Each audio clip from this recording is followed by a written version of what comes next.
What is up, y'all? Welcome into the Triple H podcast on this wonderful Christmas morning. It's the Triple H podcast. You guys know this, your one stop shop for enjoying a cold beverage and listening to our ice cold basketball takes. Today, we will be previewing all of the Christmas games and talking a little bit about our favorite NBA Christmas jerseys at the end. Full slate today. A lot of COVID protocols to go over. Guys missing, guys coming back, depleted rosters, everything in between. But Merry Christmas and thank you for joining us if you guys are here. And yeah, it's a full NBA slate today. NBA Christmas, one of the best days of the year, and we are ready to get into it. Jake, how we feeling? Merry Christmas, bud. I can't wait to get into the slate of games. Oh, where's Jake at? Well, looks like Jake is not joining the stream right now, but we can start at Hawks Knicks here. Just a few of the things that we're going to be talking about with this game is that there's Jake. Here we go. What's Merry up, Jake? Christmas. Merry Christmas. Yeah. I got cut off halfway through the Merry Christmas. What did I miss? What'd you lead in with? I was just about to get into Hawks Knicks here. Knicks is 6.5 point favorite. And yeah. Who do you trust more? I guess outside of today, because we were talking about before we got on that we don't. It's kind of hard to look at any of these games today and have an idea of what's going to happen or what they're going to look like. So, I mean, from an outside standpoint, I mean, just at the point of the season we're at right now, Hawks, Knicks, who do you view as a more legit team, as a more of an East contender, stronger team at this point in the season? Yeah, and that's a good point you made, because like usually we use Christmas games as like a snapshot of the season. Like I try to think of like Warriors Cavs a couple years ago. Everybody loved that game, or just any of the big games, especially like we want to see the best of the best, what those teams look like up against each other. Obviously, COVID has impacted the rosters a little bit this year. Both these teams, though, I really just I'm not very high on. I haven't really been for the whole year.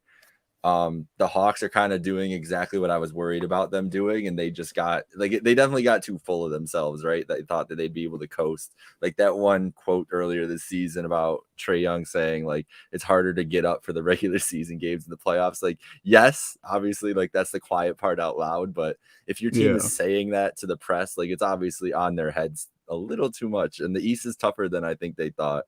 So the Hawks haven't impressed me, and then we've talked about the Knicks a lot here too, and just Julius Randle struggles, the rest of the team struggles. Today they've got no RJ Barrett, no Quickly, no Nerlens Noel, no Derrick Rose. So there's gonna have to be, it's got to be a big Julius Randle game, and you would hope that on Christmas Day at MSG would be the day he showed up. This is going to be a G League game, because on the other side of things, same thing. I mean, unless some of these guys have made some strides and are able to come back today, Trae Young, Lou Will, Capella, Herter, and even more bench guys for the Hawks will be out because of Gallinari, Hunter are still out, pretty sure. Cam Reddish is supposed to play, even though he got hurt the other day. So I guess the overall question was, which team do I feel better about? I don't really feel good about either of these teams. So if I have to pick one, I'll pick the Hawks, just because I'm not impressed with what I've seen from Julius Randle. But that's really all it is. Like Randle has just disappointed me. Sorry for ruining it, like coming after Julius Randle on Christmas Day. I'll try to be nicer the rest of the way through, but it's just been tough to see for the Knicks. But I would love for the Knicks home MSG game. I mean, on Christmas Day is always an awesome atmosphere. And this is actually, whatever you want to say that they're disappointing or whatever, this is still a good competitive Knicks team. They're going to go put out a good fight today. I don't know what we'll see from the Hawks, and it's sad that we don't get to see Trae Young back at MSG to live up his full villainy for Christmas. Yes, I kind of agree with that. I'm not sure Knicks cover the spread here today, but I do think they win. And yeah, it's just at the very least, we can take some good from this. Obviously, a lot of notable players missing here, but it's definitely an opportunity for Knicks to get some revenge on a national televised game Christmas morning.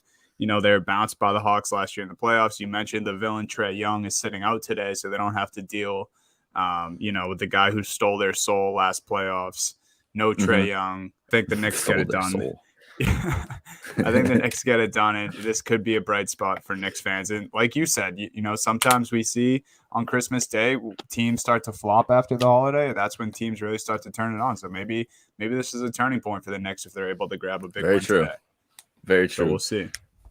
Very true. That's going to be a fun opener at MSG. But then the biggest game of the day, the Celtics, the Boston Celtics visiting Giannis, a returning Giannis from the COVID protocols, which there it is. Which one is it today? Tatum. There we go. Okay. Going with the classic. Going with the classic, baby. So Giannis is back today, which not great news for the Boston Celtics in general, but great news for NBA fans by and large. It's good to see him back on the court. This team's getting closer to healthy.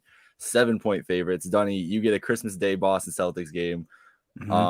Talk about some of your favorite Christmas Day games you remember as a Celtics fan, and just what you're expecting going into today as with the matchup with the Bucks, because Bucks Celtics is always a competitive game the last couple of years.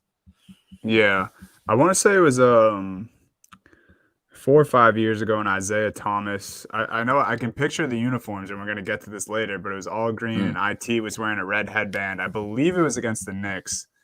And we caught a dub that game. And then I feel like every year, that we had the big three, whereas Pierce, Allen, and KG, I just feel like we usually have the earlier slate. I think the Celtics play at 2:30 Eastern time today. I think we've even had games earlier than that in the past. So it's just, I'd say as a whole, Celtics are usually one of the teams that play on Christmas Day. So it's usually a nice treat. And just going back over the years, I mean, I remember some big Christmas days from Rondo, some triple doubles from Rondo on Christmas Day. So always love to see that. But as for today, I mean, it's tough because Giannis is coming back. But as you mentioned, it's good for the league. It's good for this game. I mean, I'd honestly, even as a Celtics fan, I'd rather see Giannis play. But it's just tough because it seems like the Giannis and the Bucks are getting healthy at the right time. They have Portis is coming out of protocols. Dante DiVincenzo is going to play his first game of the season today. His season debut on Christmas Day, which is great for him too. I love the player. It's good to see him get out there. But then on the flip side, the Celtics quite literally had a 5-tweet injury report on Twitter yesterday. It was the first injury report read 1 out of 5.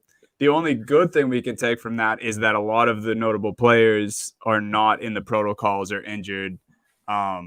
Still Horford, right? That's pretty much it. Yeah, Horford and Grant Williams and Josh Richardson are probably the most notable who will be missing. But obviously the 2 J's will be there. I think Smart was questionable. Horford actually is questionable. I just haven't heard if he's going to be playing yet or not. But obviously, it's not like the Knicks-Hawks game where both teams are kind of depleted with all their stars. At least you'll have the heavy hitters, the guys that people are tuning in to see in this game. For sure.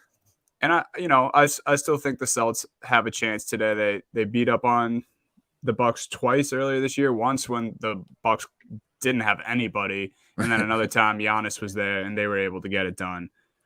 But this state of the Celtics, man, it's just crazy where we're at right now. They're playing like such a 500 team. They've been hovering around that record all year long. And the biggest thing that stands out to me is, some nights, I don't know if you tuned into Celtics Cavs the other night, but the Celtics kind of looked unstoppable in a game like that, where the 3-ball was going, both the Jays were going. There was actually Brown out of the 2 Jays who had the bigger night. He was 30 plus. Tatum had right around 19, 20 points, I believe. And it seems like they're one of those teams this season that really lives or dies by the 3-ball. When they're shooting it well, they blow teams out. And, when they are shooting an awful percentage from deep, it seems like they can get taken advantage of easily. So it's going to be an interesting one today. It is. I really like the way that they've always played the Bucks. So like Tatum and Brown both get up to go against Giannis. They're not afraid of Jaylen Brown's not afraid of Giannis at all. Like he's tried to body him a couple times in games. I remember. The 5-tweet injury report is the only thing that worries me. As I'm looking on ESPN.com, you get to the Bucks and it's only Brook Lopez, and then the Celtics kind of kicks it off, and you got to scroll down the page a little bit. Yeah, dude. So that is a little worrisome. But in a 1-game scenario, and especially with all your stars, I feel pretty good about the roster they're pointing out there, especially if they can get Horford back out of the protocols and everything. Then that's a huge boost for them, especially defensively, dealing with Giannis all game and everything. You want as many bigs and as many fouls as you can get in there. I'm picking the Celtics to cover today, though. I think they cover the 7. I don't know about a win, but I think the +7 sounds pretty good. Yeah, I think that is quite a large spread, considering that, like I was saying, we do still have our best players on the court. Yeah. And Giannis is coming off a pretty sizable absence from the team. And then DiVincenzo, obviously, his first game of the season. I don't know how much he's going to play. But just to make this real before we move on here, I tried to see if we have any newer updates. We don't have any live updates right now, but 18 hours ago, this Celtics injury report was Bruno Fernando out, Enes Freedom out, Sam Hauser out, Jabari Parker questionable, Josh Richardson out, Marcus Smart questionable. That is not health and safety protocols. That's actually a hip injury, so we'll see if Smart plays. Broderick Thomas questionable, health and safety, and then Grant Williams out with health and safety. Gotcha. Quite the list there. It is quite. That is a lot of names thrown on there. Hopefully they're all doing well, enjoying their holiday as much as they can, I guess. Yeah. Because that's a lot of people on this. So that's a whole team. Like, goddamn, that's a whole ass roster they could throw out. Yeah, literally 12 guys. That could be an entire roster. Nice. Joe Johnson. We might see some actual notable Johnson minutes today, which will be cool. That would be an awesome Christmas story if Joe Johnson redemption game happens. And he had a quote after last game when he was able to get in. He was 1 for 1, shooting 100% on the season for the Celtics. But he said if it wasn't for Ice Cube and the Big 3 league that he's been playing in the last couple of years, he said this opportunity wouldn't be possible. He probably wouldn't have been in basketball shape. Although it's half court and it's 3v3, I mean, that's kind of the type of ball he plays anyway. It's ISO Joe. That's what they call him. It's so true. Joe Johnson watched today for all you basketball fans out there. Oh man, I would love for Joe Johnson to just go off, with the Celtics. All right, the biggest game. I mean, the biggest game, I guess, storyline wise, is the one after this. But the biggest game, record wise, the best game of the day, the Warriors and the Suns. Most competitive.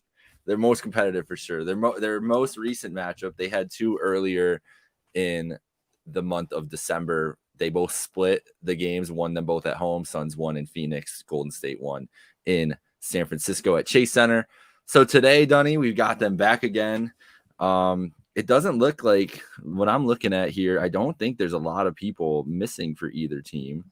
I think just are Wiggins and Poole out of protocols for the Warriors? That's what I'm trying to.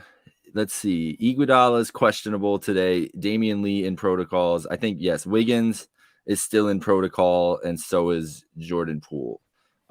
So there is a little bit missing on the Warrior side, which is probably why they're and no Moses Moody today as well. And so that's probably why they're, the 6.5 point underdogs. But I didn't hear the name Steph Curry, so I still feel like the Warriors have a good shot in this game. So how are you feeling about it? I was thinking the same thing. We can't count them out if Mr. Steph himself will be in the lineup. I expect another competitive game here. I think no Wiggins it will actually be a big thing. I think if the Suns' second unit can play well enough, which we know they're very capable of that, I think they have one of the best benches in the league as far as depth goes and just talent and scorers coming off the bench, because I hadn't really noticed it until the Warriors played the Celtics a couple weeks ago, but it's incredible. Wiggins will get the start. And then he'll, Steph, Draymond, those guys will come out of the game, and Wiggins will be left in there with guys like Damian Lee, and some of the other guys of the second unit, and he just dominates, dude. If he finds a smaller guard or even a smaller forward that he thinks he can shoot over or post up, he does that. And I think Wiggins against the Celtics earlier this season was one of the best games I've ever seen him play, period, not even just this season. So he has been a force for them. I think that could be a big impact in this game. If the Suns' second unit's able to get it going, I think they could expose the Warriors. But like you said, this is a game that we could see Steph, only sit out for maybe 5 minutes the entire game. True. It's Christmas Day. I'm sure, Steve Kerr and Steph himself, they want the team to show up. I'm sure a lot of intensity is going to come from Draymond Green here too. So Wiggins, something to be worried about if you're a Warriors fan. But I think overall, this should be a great contest. And I agree. I think it's going to be the best game of the day. Yeah, this is going to be an awesome, awesome Christmas Day matchup.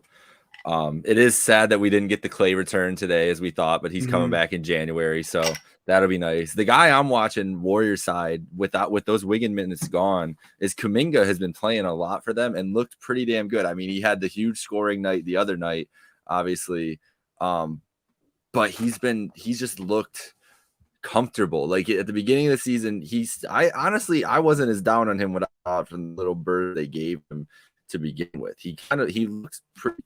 The size and the athleticism it shows up right away. Like the dude just bounces off the screen when he's on the floor sometimes. But in those moments that he's been getting the last couple games, like he's looked comfortable, he's looked good. I'm just interested to see what he kind of does. It was against Toronto the other night on Saturday. He had 26 points in that game. So I mean, he's going to be playing a big role today with no Damian Lee, no Wiggins, no Moody. I mean, there's a lot of, and potentially no Iguodala too. There's going to be a lot of wing minutes available. So really interested to see what he does.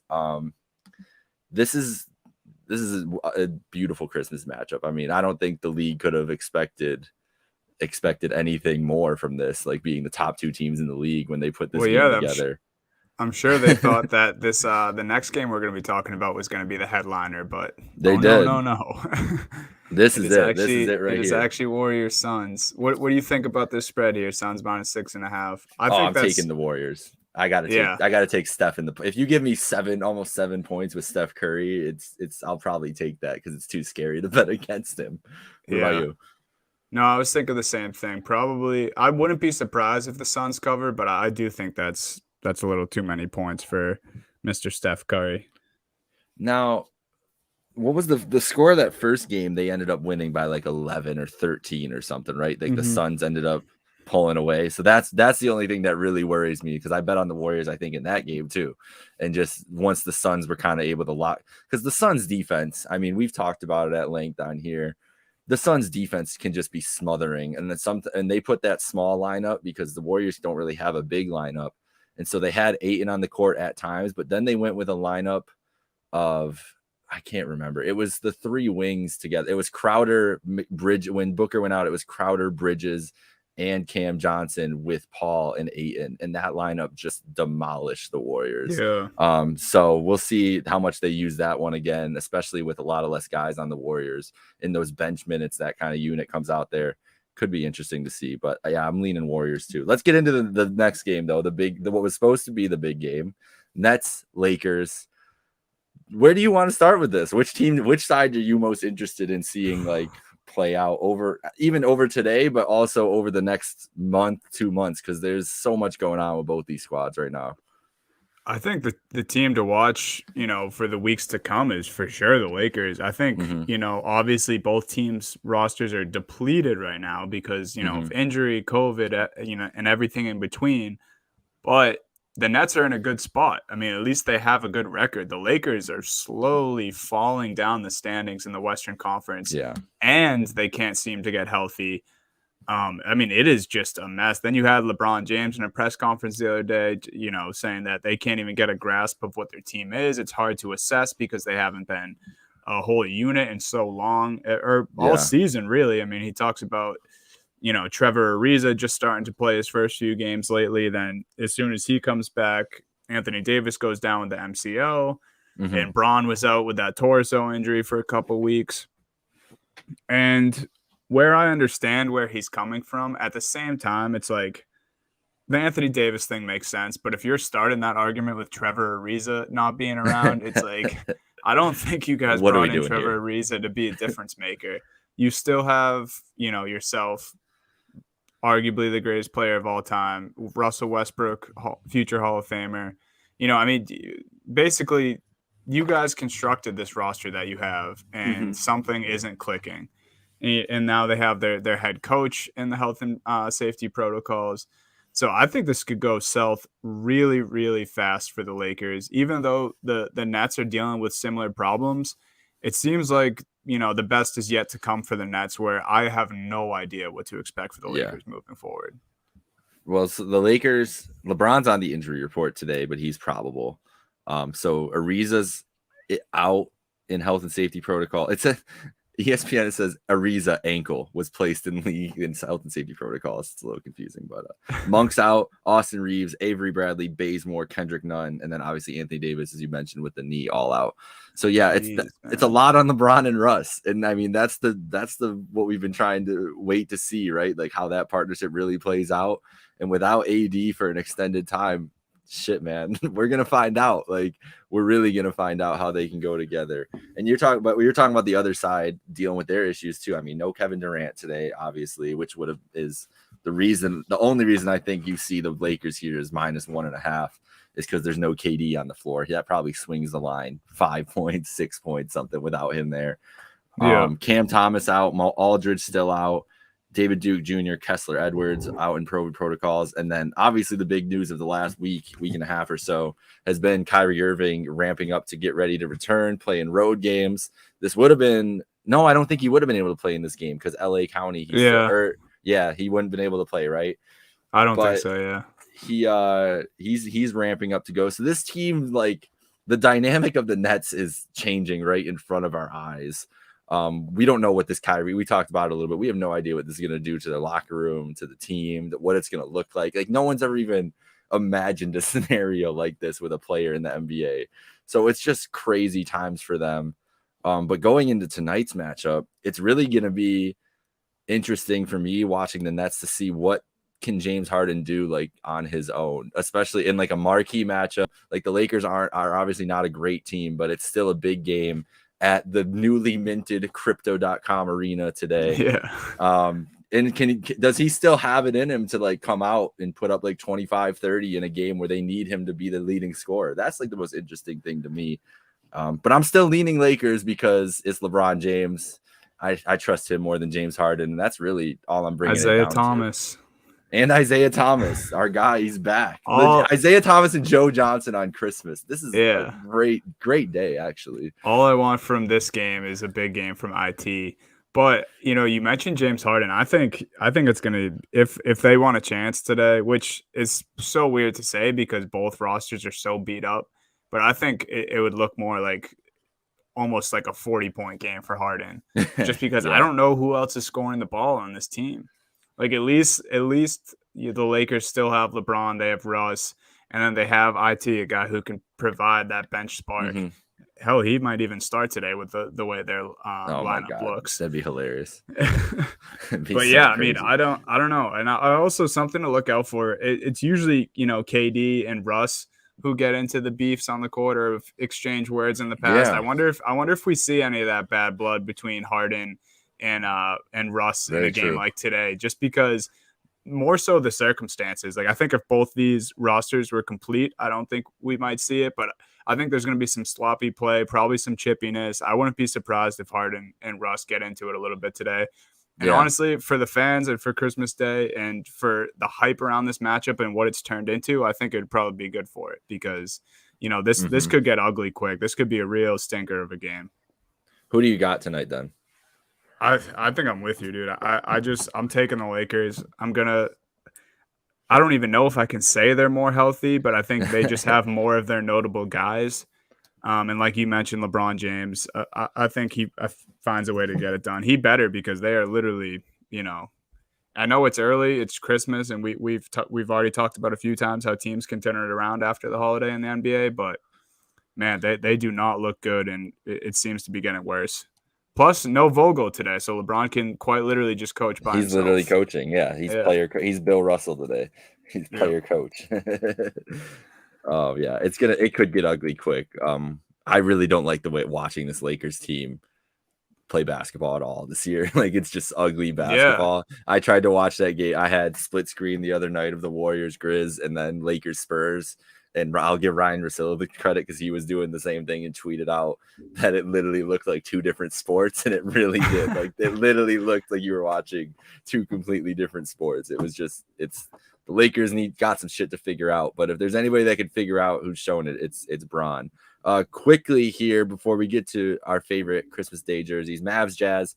No Luka Doncic tonight. Who do you got in this matchup? The nightcap. Yeah, I mean, 12.5 is a huge spread for the Jazz, but I mean, Luka is like more than half the Mavs team. I'm taking the Jazz. I'd probably take the Mavericks to cover, but I think the Jazz have to win this game. I think they're doing themselves a disservice if they don't.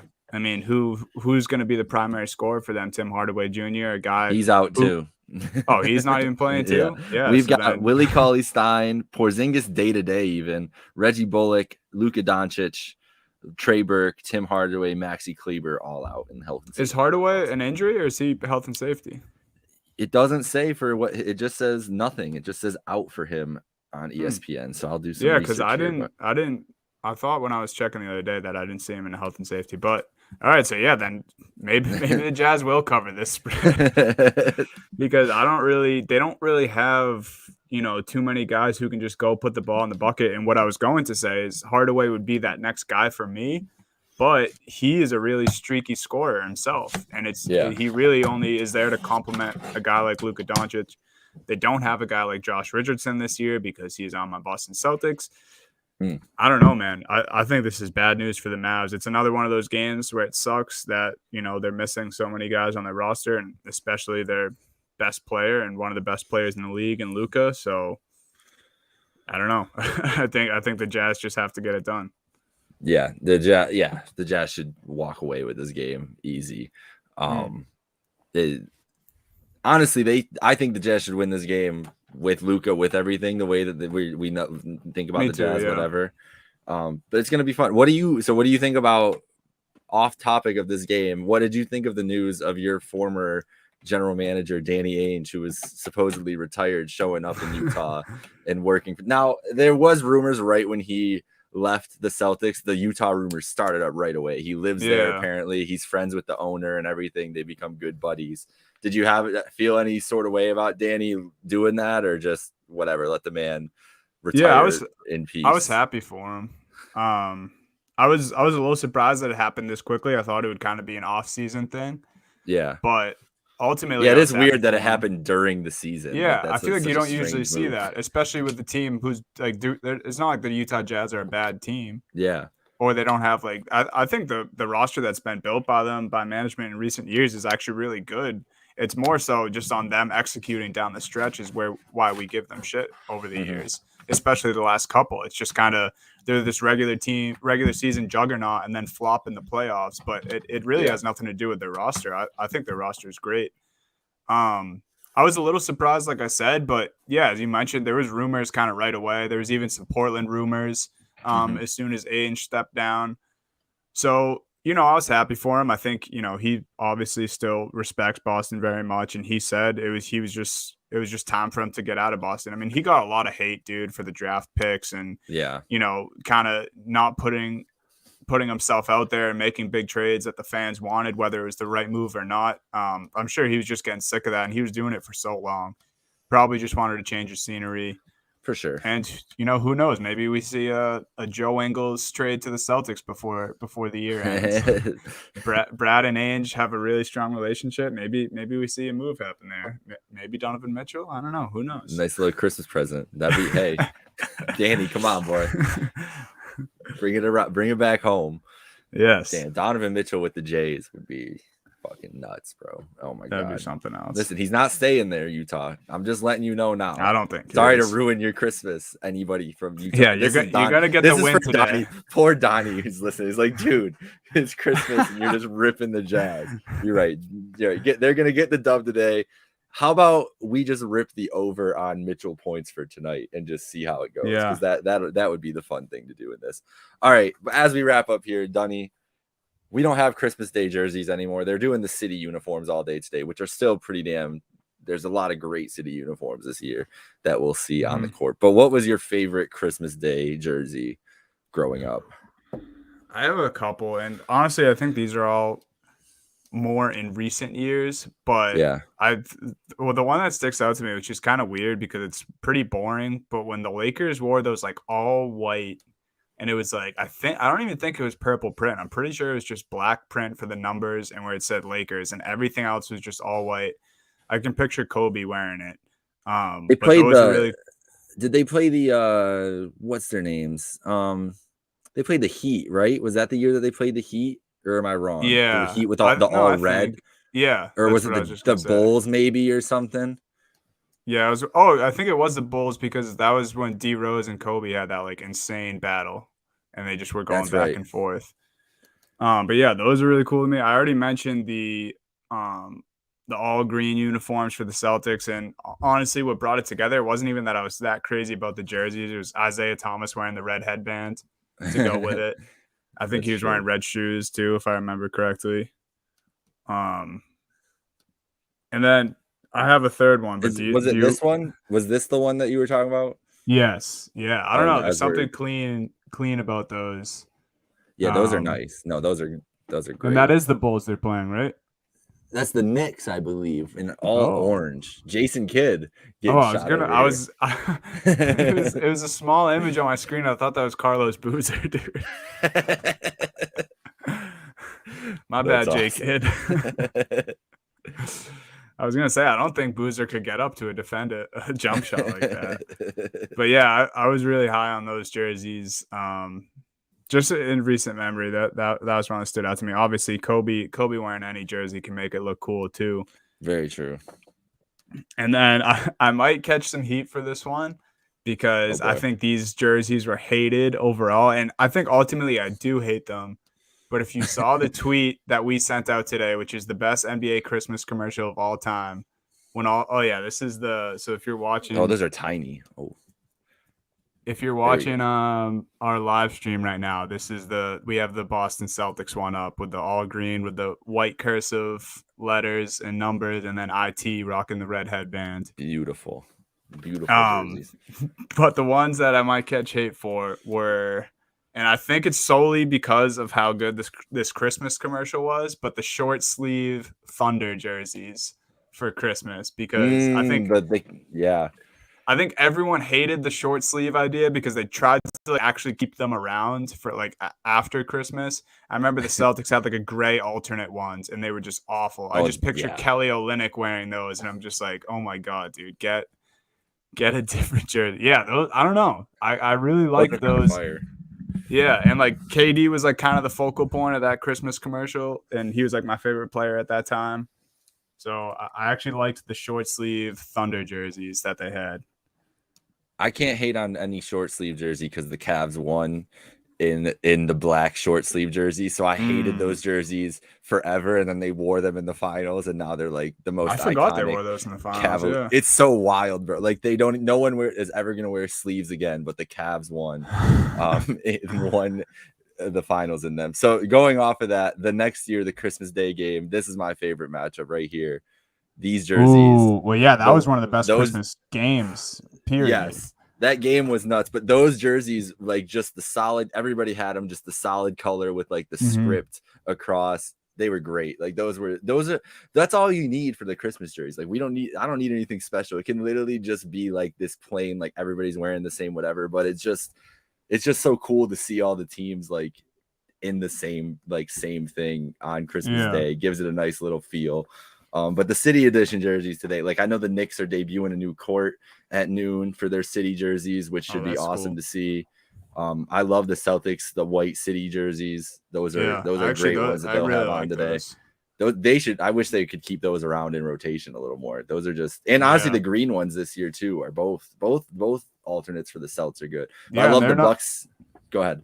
No, I was just gonna say they're not usually known for that, dude. Like if you last year's was tough. Last year's was tough. If you ever find yourself in Celtics Twitter in the off season, dude, it's literally just people getting mad year after year that our alternate jerseys suck. I'm like, dude, they just don't spice it up. This is their thing.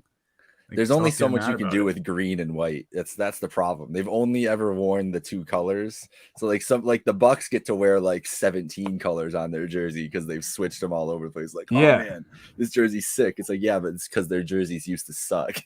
Yeah. So at least you have that. Like the Celtics jerseys always just clean, except when they try the green double green. I think I would rather have that, honestly. True. What else? Who else today? I'm trying to think. The Warriors wear those blue ones, right? Is that the ones that they're going? I don't know how I feel about those. The Suns still wear the black ones from last year, so those will be pretty nice. I think The Lakers, the Jazz Mavericks could have some interesting oh yeah, clashing uniforms. I feel like because they both have unique colors for their teams. I think the Mavs city uniforms are those white and green and blue Yeah, or right. whatever. And the Jazz are gonna wear like the red or probably or something. Yeah, it's gonna be I crazy. don't like those Utah ones, dude. I would rather them No. throw it back and like incorporate the purple and white and blue Mhm. like they used to, like the John Stockton Malone days. Yeah, those are the best jerseys. Those are their best uniforms, jerseys, colors, everything. The Jazz. I don't know why they got rid of those. And then the Nets have their regular like New Jersey Nets one. I don't know what the Lakers city is though. Is the Lakers? It's not the purple, is it? I hope it's not that purple. Oh, is it the light blue? The purple and oh yeah, it's the purple and light blue. So I don't know what the Nets will Yeah. wear because they can't wear purple against navy. I would hope not. At least if they do, Maybe the that's Jets would. Maybe the Nets would just go with like a white. Maybe I hope so. I hope they do. Or the Lakers can go with the white or something. Who knows? All right. I doubt they'll go navy on purple. That would be, dude. That's gonna be too much. That'd be too much to add to an already ugly game. That's what I'm gonna. That if they are navy on purple, that's when I flip over to NFL Network on the big TV, so I don't have to look at that. They get the small TV at that moment because I can't have that atrocity on my screen. Yes, that is fair. All right, Merry Christmas, everybody. Follow us at Happy Hour Hoops 1. Subscribe everywhere. Donnie, anything before we go? No, Merry Christmas, guys. Thank you if you were so kind to join. And yeah, go. Hopefully you watch your favorite team get a dub this morning or this afternoon. Yes, of course. All right. Have a great day, folks. Happy holidays. Merry Christmas. Enjoy your time with the loved ones and enjoy your NBA basketball today. Yes. Later, guys.